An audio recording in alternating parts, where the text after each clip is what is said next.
Brown and Scoop, the only place where you find sports, entertainment, lifestyle, pretty ladies, food, and everything in between with a black guy and a Jew all in once. And make sure you subscribe to us on all social media platforms, Facebook, Twitter, Instagram, YouTube. We are in there like swimwear, and we talk about culture as well, man. I mean, for me, growing up in different atmospheres, I've been around a lot of Haitians. And I ran into a guy that I know through mutual people, DJ Scripz, and he introduced me to his documentary called the Haitian Polo documentary, and he curated it, and I got a chance to actually watch it over the weekend and was really just intrigued about the American dream, you know, getting that fly polo suit, getting those nice pair of shoes, and coming from a family of entrepreneurs, it was something that I really gravitated to. So first and foremost, welcome to Brown and Scoop. Well, thank you, man. I'm glad to be here, man. It's a pleasure, man.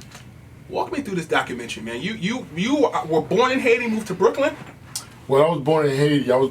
I don't want to say the year, but I was born in Haiti. You don't have to date yourself. Go ahead. I was born in Haiti, came to Brooklyn, New York during 1985. I think it's June 7th, 1985. That's about 10 days after I was born. Wow. So we'll put some old people out here. We won't tell. We won't say nothing, man. Right. Then the minute I migrated over here, things obviously were different. You know what I'm saying? Leaving Haiti, coming here to a whole new foreign land, I had to adapt. I had to assimilate. I had to acculturate, and it wasn't only me. It was a whole bunch of other young Haitians like me. I went through the process, man, and I'm happy to be here to talk about it. And you were actually featured on a few platforms, Power 105, and also Hot 97, and you were kind of, This Is 50. Tribeca. Yes. So you guys were at the Tribeca Film Festival. Well, we did, I mean, I don't want to elaborate on that, but we were. Okay. You know what I'm saying? There's a lot of things that went on, but we were there, God's good, the Most High's blessing, and we got our foot through the door, and we made it happen. Now, the thing that kind of stuck out for me with your documentary was the fact that you just talked about old school New York, the 90s. 80s and 90s. You took me back to the red cars, Dinkins and Giuliani. Dinkin and Giuliani. And what really, really stood out to me was the attire back then. You had the fila. You actually wearing fila now. Yes, I am. The Bally shoes, the Playboys, the Polos. But the thing that really stood out in the time and age today that is what it is bullying. A lot of Haitians were made fun of because they didn't look like everybody else. I remember teasing a kid one time because he had a pair of Adidas on. They said a D bus and it had four stripes on it. But the thing that stood out was that you guys were trying to look like everybody else. Yes, we were. Especially, coming from the background we came from. We came from a French background. Slack trousers and nice dress shirts and nice haircut. Not like this, flat top I got now. Or this type of haircut, because Haitian parents, my parents, I don't know about other Haitian parents, well, they did not allow that. Most Haitian parents wanted their kids to be a particular way, and they wanted them to look very grooming, very nice, and very productive. And coming here in this hostile environment, it wasn't that. Going to school, checking these people out that had the Timberlands on, the baggy jeans on, the baggy shirts. You had to find a way to assimilate in. You have to find a way to look like them in order for you to not get stigmatized, discriminated against, disrespected, bullying. Man, it got crazy. It got really crazy. And then the film was just so layered. In the film, you talked about just achieving the American dream, trying to look like everybody else. Then you talked about the AIDS epidemic in the 90s. It takes me back to Magic Johnson when he announced that he had HIV. Yeah. And then at the same time, just, I guess, the buildup was what really stood out to me. How long did it, I want you to, after you answer this question, I want you to state what you were going to say before I asked this question, but how long did it take you to actually compile all of the data for your documentary? Well, it took me a long time. The reason why it took me a long time in the beginning, the people that I was working with, the production people, they were not interested. They thought it was just a nonsense story. But when they dug into it, they looked into it, and they saw how influential the story was, they started, acting shady. You know how that goes. And then, from that, because of that process, it should have took me like 6 months. It ended up taking me like 2 years to complete 100%. And that's what happened. It took me about 2 years, man. Probably more than that, but I'm going to just stick with 2 years. Okay. Because I remember I started recording, putting the film together in 2014. and you know it got released around 2016, so about 2 years. You know what I'm saying? Brown and Scoop in the studio with DJ Scripz. The other thing that kind of stood out to me was just hearing people telling the story about boosting. For those who are listening that don't know what boosting is, it's when you go into a shopping mall, you put the foil into the into the shopping mall, and you put stolen material. Was it really that serious? It was that serious. The boosting thing was that serious. However, coming from my era, there's different layers. There's different stories in terms of boosting. Not everybody was a booster. Mm-hmm. Not everybody had the balls or the courage to go out and boost. You did have certain kids in the neighborhood, that's what they specialized in. Then you had other kids in the neighborhood who had good parents that had money, that were able to afford these things. You know what I'm saying? So it's a mixture. The common denominator was it's getting the item. Whether it was a shirt, whether it was a jacket, whether it was a goose, whether it was a hat, you had to get it. And some kids, they did not have the means, they didn't have the money to get it. So the only way to get, the only way they had of getting these things was boosting it. Other kids were fortunate to be able to get it without boosting. You know what I'm saying? It takes me back to college and. When that song by Kanye West came out, the Diamonds Are Forever remix, and he said it's in a black person's soul to rock that gold. Exactly. Looking back on it now, was it worth the hassle to just wear that polo? It's not a matter of was it worth it. You know, we kids. When you're a young person and you're going through it, you're going through the motion. You want to be cool. Yeah. You want to be the hipster. You want to be the cool dude in the school. You want to be the one people are talking about. So you're gonna do things that make you look cool. And having a lot of fresh clothes, that's one of the prerequisites of being cool. Mm-hmm. And not only having the clothes, knowing how to put it together, that's another prerequisite that make you cool. You know what I'm saying?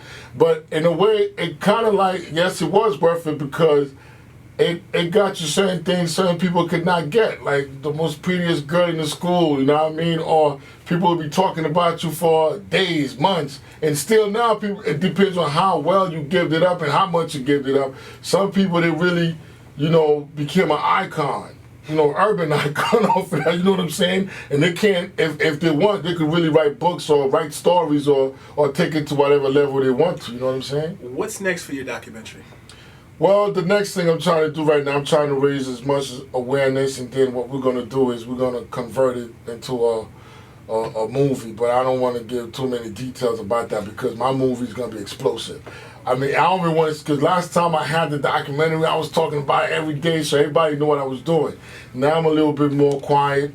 Okay, Frank Lucas. You know what they say, right? The loudest person in the room is the weakest. So I don't want to be the loudest person anymore. You know what I'm saying? So I'm thinking how I'm going to approach the situation. You know what I mean? For Haitian Americans, and not even just Haitians, I mean, I remember some of the different verbiage that people use in the movie. Haitian booty scratcher. Yeah, Haitian booty scratcher.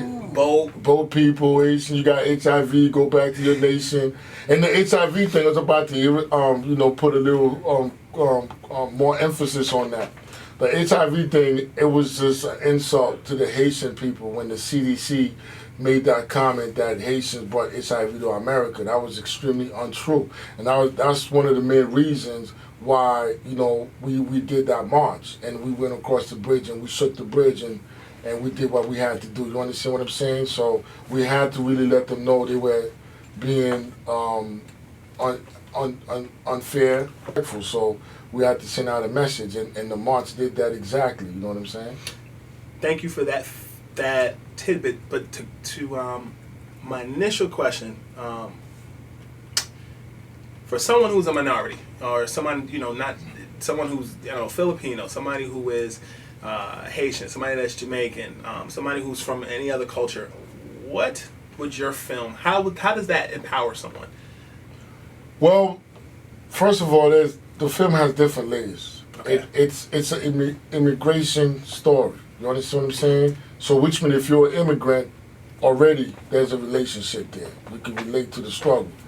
In addition to that, people who don't know Haitian culture, it will give them insight on where Haitians came from, and that's especially if you into educational stuff or you into historical stuff, that's a form of empowerment, knowing certain things about certain places in the world. You understand what I'm saying?